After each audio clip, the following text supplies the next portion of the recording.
बिहार का भूगोल।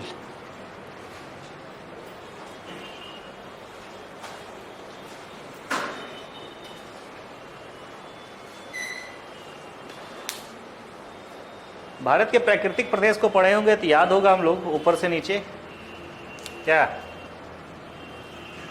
प्राकृतिक प्रदेश को चर्चा किए थे ना। कौन कौन से हिमालय था? ट्रांस का एरिया था, बृहद का एरिया था, लघु, और अब इसके नीचे यदि बिहार पढ़ना है तो ये तो स्पष्ट मान सकते हो कि बिहार का कुछ क्षेत्र जो इस एरिया में टच करेगा वो हिमालय के बृहद हिमालय से टच करेगा। ये स्पष्ट हो गया ना कि शिवालिक से टच करेगा। नीचे वाला एरिया में आएंगे तो हम लोग इस एरिया में 5 मध्यवर्ती उच्च भूमि को चर्चा किए थे।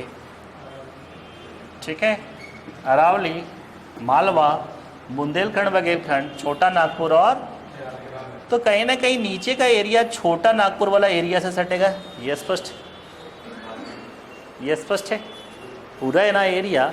तो जो एरिया झारखंड वाले टच करेगा या झारखंड की सीमा से जो टच करेगा, इसीलिए बोले कि यदि आपके पास बिहार का मैप रहेगा तो यहाँ आपको देखना पड़ेगा भैया रोहतास कहाँ है, बक्सर कहाँ है, नवादा कहाँ है, ठीक है, बांका कहाँ है या जमुई कहाँ है, मुंगेर सट रहा है कि नहीं सट रहा है, उस एरिया में क्या है।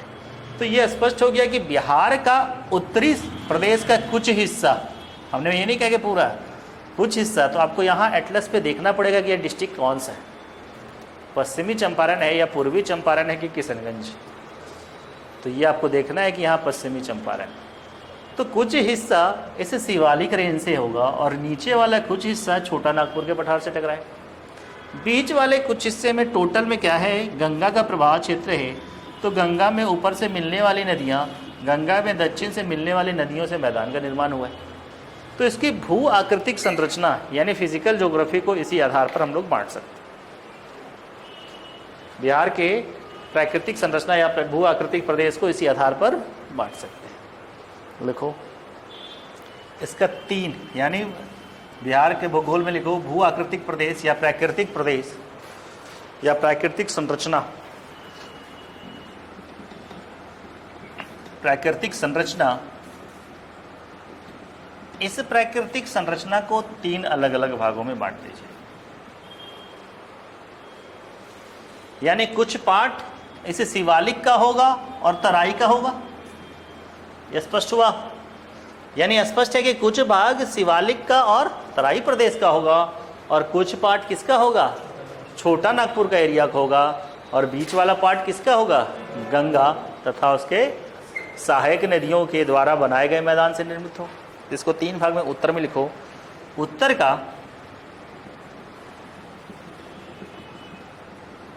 का शिवालिक का पर्वतीय भाग एवं तराई क्षेत्र, शिवालिक का पर्वतीय भाग और तराई प्रदेश। एक पार्ट ये है बिहार का, ठीक है ना, वो कहाँ पड़ने वाला है, पश्चिमी चंपारण, और यहीं पर गंडक नदी और यहीं पर वाल्मीकि, ये ना एक ही टाइगर रिजर्व है ना बिहार में, तो अभी एक ही टाइगर रिजर्व है वाल्मीकि। उसके बारे में अभी टाइगर का रिपोर्ट आया, उसको भी देख लेना है। तो यही क्षेत्र है, यही गंडक का भी क्षेत्र है, यही गंडक आगे फिर गंगा में मिलने वाली है। यहाँ से देखेंगे कि कौन कौन सी नदी उत्तर प्रदेश बिहार या सीमा बना रही है, क्या कर्मनाशा बना रही है नहीं बना रही है, गंडक बना रही है नहीं बना रही है। तो एक क्षेत्र जो ऊपर वाला पार्ट है ये खास करके पश्चिमी चंपारण का एरिया होगा, जो शिवालिक का या सोमेश्वर श्रेणी का पार्ट। दूसरा पार्ट लिख लो बीच वाले पार्ट में, बिहार का विशाल मैदान, और तीसरा पार्ट लिखो दक्षिण का सीमांत पठारी क्षेत्र, सीमांत पठारी क्षेत्र।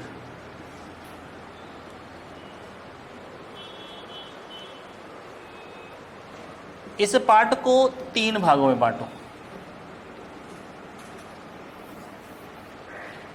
शिवालिक वाले रेंज को 3 भागों में बांटो। पहला नाम लिखो रामनगर दून,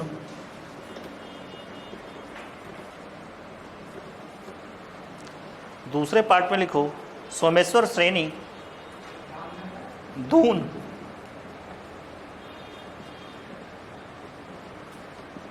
सोमेश्वर श्रेणी रामनगर दून, सोमेश्वर श्रेणी, और तीसरा है दून घाटी।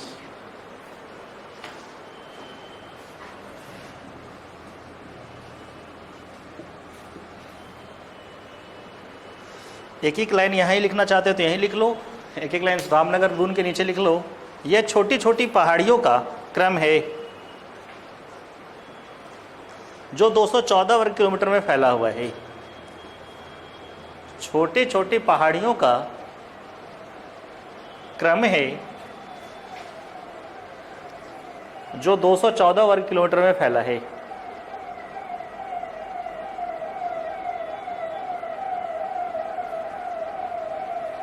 अगला लिखो सोमेश्वर श्रेणी, इसी के पॉइंट नीचे लिख लो। इसका विस्तार पश्चिम में त्रिवेणी नहर की, वही त्रिवेणी नहर जो बार बार बीपीएससी पूछता है, आगे चर्चा करेंगे नदी में, गंडक नदी। इसमें लिखो इसका विस्तार पश्चिम में त्रिवेणी नहर की शीर्ष भाग से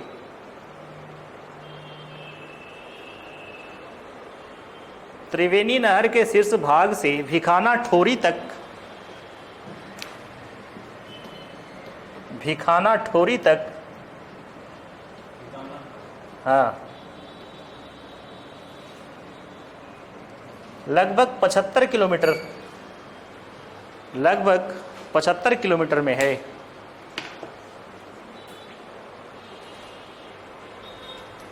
ठीक है। अब इन दोनों के बीच में यही घाटी, एक साइड रामनगर दून, दूसरे साइड ये भी छोटी छोटी पहाड़ी का है, सोमेश्वर रेंज है, इसी के बीच वाला रेंज कहलाता है दून घाटी। नीचे लिख लो, दून घाटी में लिखो यह रामनगर तथा सोमेश्वर श्रेणी के मध्य स्थित है। रामनगर तथा सोमेश्वर श्रेणी के मध्य स्थित है। इसे हरहा नदी घाटी क्षेत्र कहते हैं। हरहा नदी घाटी।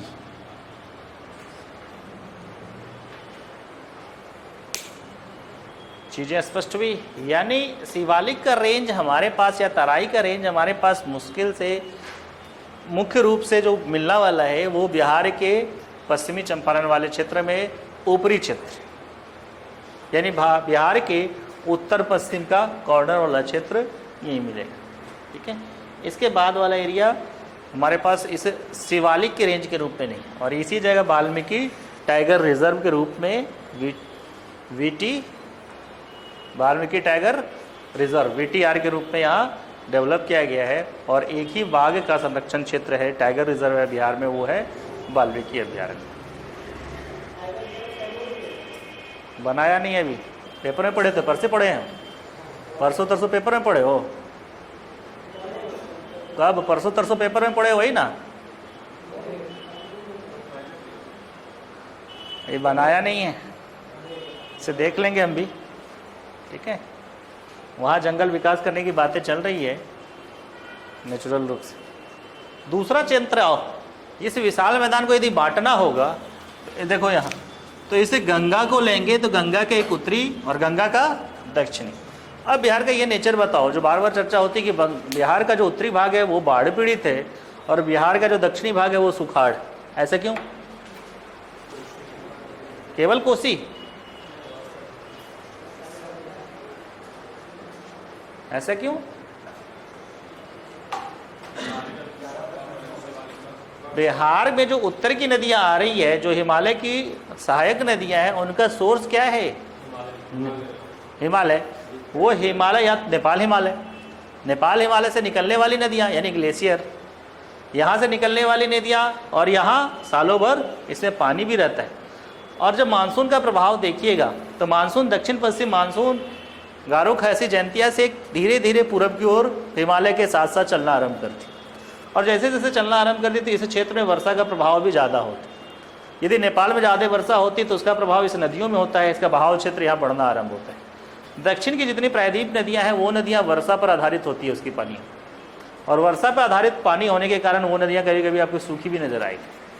ठीक है, हो सकता है सोन में भी ज़्यादा पानी आ जाए, लेकिन ये सोन में उस तरह के प्रवाह क्षेत्र अब नहीं रहे, क्योंकि ये जो अमरकंटक से आने वाला क्षेत्र है या नदियाँ हैं, इसमें पानी का तुलनात्मक रूप से कोसी या अन्य की तुलना में यहाँ पानी का प्रभाव क्षेत्र कम होता है।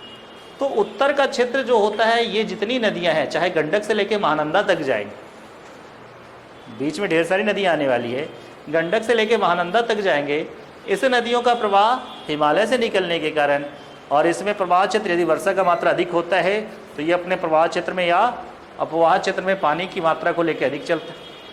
बाढ़ के कारण और भी हो जाता है यहाँ, इसके घाटी में सिल्ट का जमना, जो अपवाह क्षेत्र है गाद का जमना होता है। कोसी जैसे क्षेत्र में हमेशा बाढ़ का एक रीज़न होता है कि कोसी का जो अपवाह क्षेत्र होता है, इस अपवाह क्षेत्र में यदि गाद जम जाएगा तो ये पानी का लेवल क्या हो जाएगा, ऊपर उठ जाएगा, और प्राकृतिक तटबंध जो दोनों साइड होगा उस तटबंध को तोड़ना आरंभ है, और जब तटबंध टूटेगा तो पानी का बहाव क्षेत्र बाहर की ओर।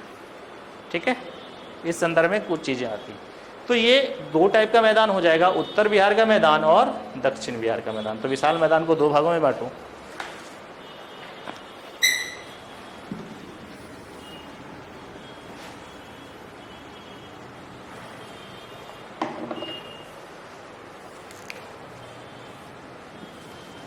ये तो स्पष्ट हो गया ना, विशाल मैदान किससे निर्मित होगा? हाँ, घाघरा से, गंडक से, बूढ़ी गंडक से, कमला से, कोसी से, महानंदा से, नीचे से आने वाले सोन से, पुनपुन से, कर्मनासा से, इनके द्वारा जो अवसाद लाए गए हैं उसी से ना। और बाढ़ कहाँ आ रहा है? उत्तर बिहार में। इसलिए नवीन जलोढ़ का मिट्टी का जो निर्माण होगा वो उत्तर बिहार वाले ज़िले में होगा। अब तुम्हारे पास रोहतास का ऑप्शन दे दे, ठीक है, गया का ऑप्शन दे दे, जमुई का ऑप्शन दे दे, तो हो सकता है यहाँ खादर मिट्टी का निर्माण ना हो। यदि आप एक अप्रोच के लेके आगे चलें, खादर कहाँ होगा?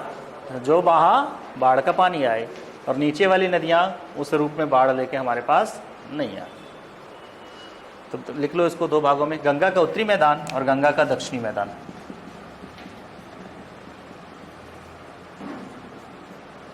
गंगा का उत्तरी मैदान और गंगा का दक्षिणी मैदान।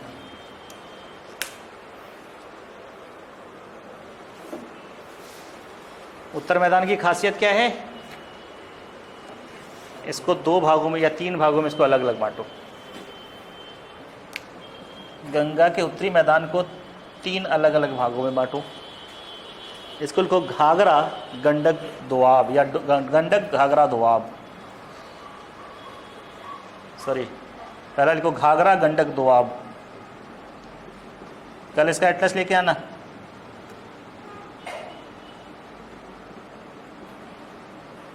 घाघरा गंडक दोआब। दूसरा सेक्शन लिखो गंडक कोसी दोआब।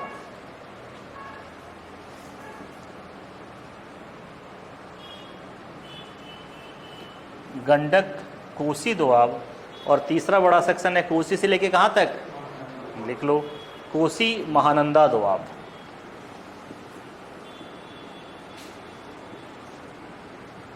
कोसी महानंदा दोआब। ठीक है, ठीक है। तो इस संदर्भ में तुम्हारे सामने ये चीजें, यानी बिहार के इस क्षेत्रों में यहाँ से लेके इस एरिया तक, आप घाघरा यहाँ देख रहे हैं, यहाँ आ रहा होगा। एक ये मांग रहे हैं गंडक का जो क्षेत्र है यहाँ से लेके कोसी तक, ये दूसरा क्षेत्र है, और कोसी से लेके, सॉरी कोसी और आगे तक जाएगा, तीसरा क्षेत्र है कोसी से लेके महानंदा तक। यानी एक नदी घाघरा, दूसरा नदी गंडक, इसके क्षेत्र गंडक से कोसी का क्षेत्र, कोसी से महानंदा का क्षेत्र, इसके तीन दोआब के रूप में बांटा गया। दोआब मतलब इसे दो नदियों के बीच का क्षेत्र। ठीक, लिख लीजिएगा यहाँ पे, या इसी को कॉमन पे लिख लीजिए। इस मैदान में नहीं, टोटल का कॉमन हो गया, यानी पूरा का पूरा उत्तरी बिहार का मैदान। इस मैदान में नदियों के मध्य बाढ़ क्षेत्र की, नदियों के मध्य बाढ़ क्षेत्र की विशेष आकृति दियरा प्रदेश, दियरा प्रदेश, विशेष आकृति दियरा प्रदेश तथा नदी धाराओं से निर्मित चौर तथा क्षारण अपनी क्षेत्रीय विशेषता रखती है। चौर तथा क्षारण, दियरा प्रदेश तथा नदी धाराओं से निर्मित चौर तथा क्षारण, लिखना पड़ेगा, चौर तथा क्षारण अपनी क्षेत्रीय विशेषता रखती है।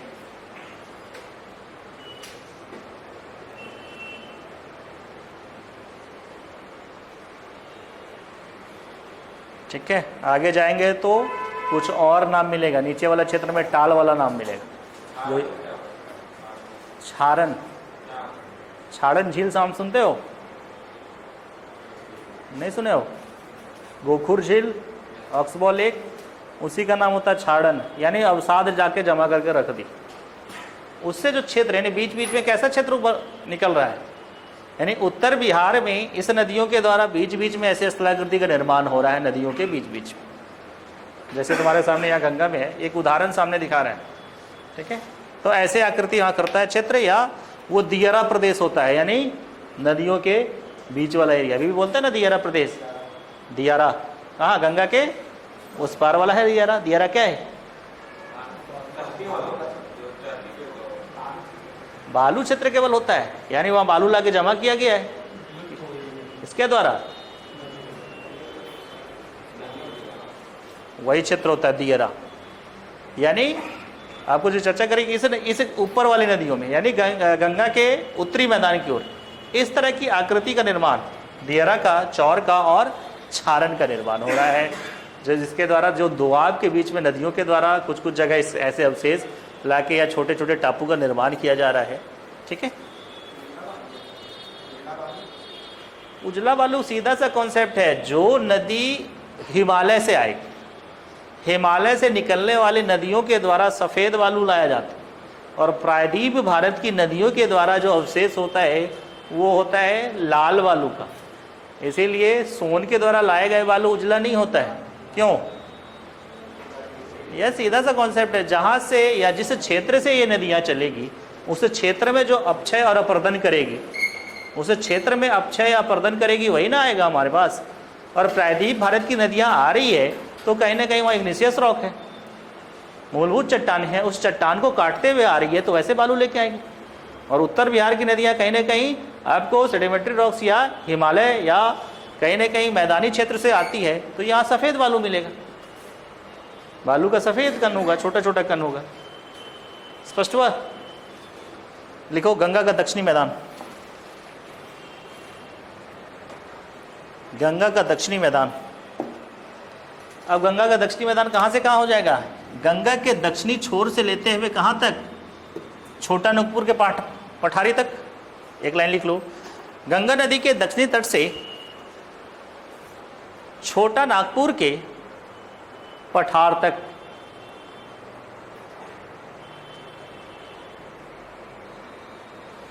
ठीक है, गंगा के दक्षिणी तट से छोटा नागपुर के पठार तक। मुख्य नदियां कौन कौन सी नदियां इसमें हैं? आगे नदी का अलग से चर्चा कर देंगे। मुख्य नदियां डैश देके लिख लो, कर्मनासा, सोन, पुनपुन,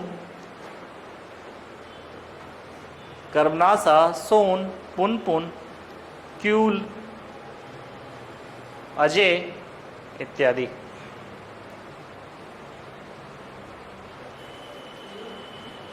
अजय जमुई के पास इत्यादि। अब जैसे ये क्षेत्र नीचे गुजरोगे, यानी गंगा के दक्षिणी तट से जैसे ही नीचे उतरोगे, इस क्षेत्र में, इस क्षेत्र को कहा जाता है टाल क्षेत्र। ये एरिया तुमको मिल जाएगा मोकामा के बाढ़ के आसपास। मोकामा वाला रेंज जैसे ही इधर आओगे, पूरा का पूरा प्रदेश टाल है, यानी जब बाढ़ का समय आता है ये पूरा का पूरा भरा हुआ रहता है पानी से। ठीक है, तो वही कहलाता है ये टाल एरिया। ठीक, लिख लो, गंगा के दक्षिणी तटबंध से दक्षिण की ओर डैश गंगा के दक्षिणी तटबंध से दक्षिण की ओर डैश टाल कहलाता है। टाल, ये टाल बना है तालाब या ताल से, ठीक है, यानी वह बरसात का पानी या बरसात के समय या बाढ़ का पानी क्या होगा, तालाब या तालाब टाइप से बना रहा होता है। मौका मिला कभी देखने का? नहीं, मोकामा के आसपास जाके दोनों साइड, रेलवे ट्रैक के दोनों साइड पूरा पूरा पानी भरा होता है, वही होता है टाल एरिया। अगला एरिया क्या है? दक्षिण का सीमांत पठारी क्षेत्र, इसको लिख लीजिए। अब यदि मैप है आपको तो यहाँ से देख लीजिएगा कौन कौन से नीचे है, यानी गया से नीचे लिख लो। इसके तहत गया, नवादा, शेखपुरा, राजगीर, गया, नवादा, शेखपुरा, राजगीर, रोहतास, कैमूर तथा मुंगेर की पहाड़ी आती है। राजगीर, रोहतास, कैमूर, मुंगेर की पहाड़ी आती है।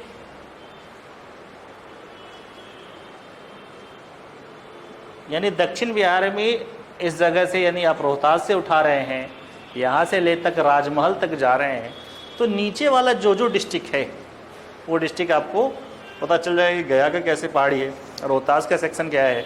और जहाँ एक बार पूछा भी था सीमेंट उद्योग, तो आपके ज्योग्राफिकल अप्रोच वहाँ होने चाहिए कि सीमेंट उद्योग कहाँ लगेगा। उत्तर बिहार में तो कॉन्सेप्ट है नहीं, क्योंकि वो रॉ मटेरियल क्या चाहिए, उसे पहाड़ के रूप में चाहिए। तो रॉ मटेरियल पहाड़ के रूप में चाहिए, तो कहीं ना कहीं वो दक्षिण बिहार में लगेगा और रोहतास वाला एरिया में अधिक होगा। तो वहाँ कहीं ना डालमिया नगर एक सीमेंट फैक्ट्री भी लगा हुआ है वहाँ, तो उस तरह से फैक्ट्री वहीं लगेगा जहाँ उसको रॉ मटेरियल मिलेगा। स्पष्ट हुआ? तो यही अप्रोच आपको जाएगा कि आप बिहार के जो डिस्ट्रिक्ट है कहाँ कहाँ कौन है, किस आधार पे है। अब मान लीजिए पूरब में जो डिस्ट्रिक्ट है वहाँ वर्षा की मात्रा अधिक होगी तो उस फसल अलग होगा। हो सकता है रोहतास में भी फसल हो, धान हो, और पूर्णिया जैसे शहर में भी हो, पटसन का उद्योग।